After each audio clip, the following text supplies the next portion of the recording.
Hello everybody, today I'm going to show you a quick, you have these crimp rings, PEX crimp rings, and I'm going to show you how to take them off.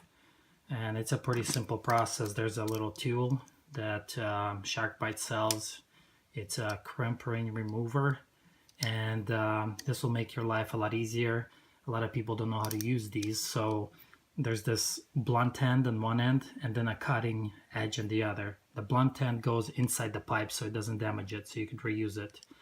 And you just snip it,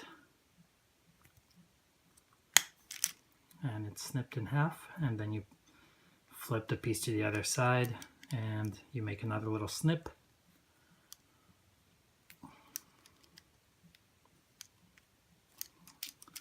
So there you have it, just snipped off.